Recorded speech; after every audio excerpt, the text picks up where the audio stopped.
Messieurs, bonjour. Blue Lock, c'est un manga de foot qui a retourné Internet grâce à son scénario intense et à ses personnages captivants. Et un personnage qui est ressenti par son caractère, c'est Baro Shohei, un attaquant puissant, égoïste et un peu colérique. Au début, il apparaît comme un attaquant talentueux et égocentrique avec un physique impressionnant, mais au fil de l'anime, on découvre que son talent provient en réalité d'un travail acharné, de sa dévotion et de la discipline qu'il s'impose au quotidien. Alors que d'autres personnages dans Blue Lock sont dotés de vitesse, de vision, d'intelligence, de maniement de balle, comme Bashira, Barrow, lui, a acquis sa force grâce à un entraînement rigoureux et une discipline incroyable, un peu comme David Goggins. Alors qu'est-ce que l'on peut apprendre de Barrow et comment on peut l'appliquer pour nous améliorer? C'est ce qu'on va voir tout de suite. Leçon numéro 1, la détermination et la confiance en soi. Une des qualités les plus remarquables de Barrow est sa détermination inébranlable et sa confiance en lui. Il connaît ses forces, ses faiblesses, mais ne laisse jamais le doute l'arrêter. Malgré les défis, comme quand il a affronté Izagi, Barrow reste concentré sur son objectif de devenir le meilleur attaquant du monde. Cela nous montre que la confiance en soi et la détermination à surmonter les obstacles sont essentiels pour atteindre nos objectifs, peu importe leur ampleur. Pour cela, faut que tu te fixes un objectif qui soit mesurable, temporellement défini et réaliste. Tu peux même te sanctionner si tu l'atteins pas. Par exemple, moi, mon objectif, c'est de faire 170 kg au squat d'ici décembre, et si je l'atteins pas, je dois courir un semi-marathon.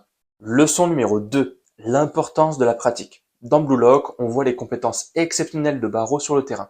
Mais ce que beaucoup ignorent, ce sont les innombrables heures de pratique qu'il consacre à perfectionner sa technique. La dévotion de Barrow à son art nous rappelle que la pratique constante et délibérée est la clé de la maîtrise. Il ne s'agit pas seulement de talent, mais d'adaptabilité et de travail acharné pour améliorer nos compétences et atteindre notre plein potentiel.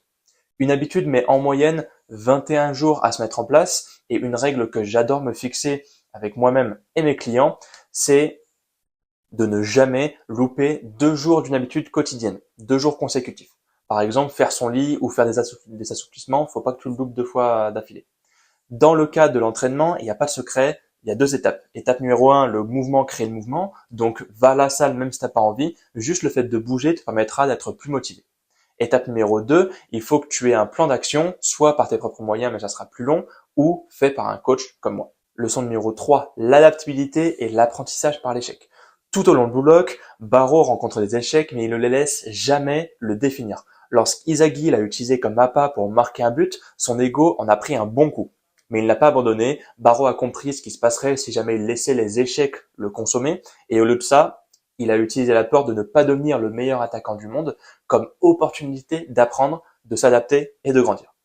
Barrow, il a vite compris que l'échec est une partie essentielle du chemin vers le succès, et ça nous enseigne l'importance de la résilience, de la capacité à rebondir après les échecs et de la volonté d'apprendre de nos propres erreurs. Pour l'adapter à ton cas, c'est simple, il faut que tu changes ta perception de l'échec.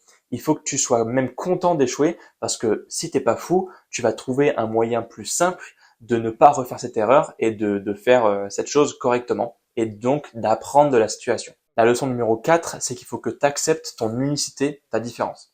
Barrow a un style de jeu unique et il apporte sa propre touche au jeu.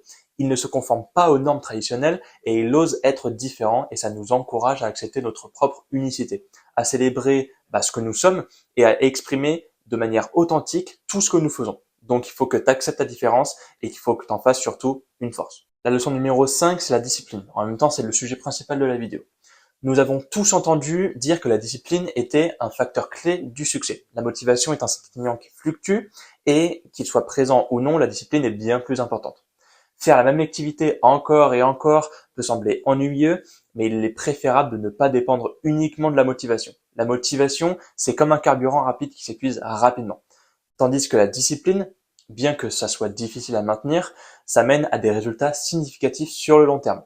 Faire le travail nécessaire, surtout quand on n'en a pas envie, c'est une philosophie que Barrow suit et que nous devrions tous adopter.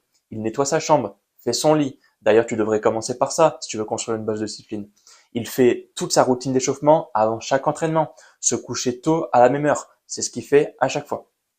La discipline, c'est le pont entre tes objectifs et leur réalisation, comme le dit Jim Rohn.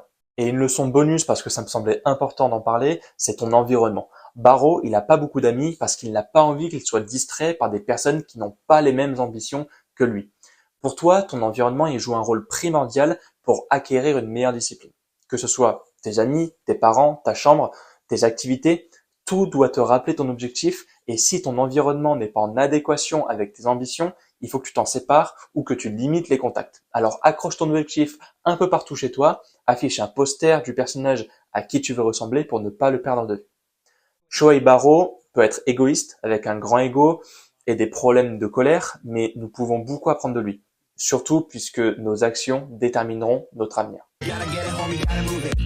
If you're gonna do it, then 他にの主義が Everybody just talk, nobody really do it. なんならやるまでしとけよ秘密誰かと確認なんて不要自分のジャッジだけでブレイク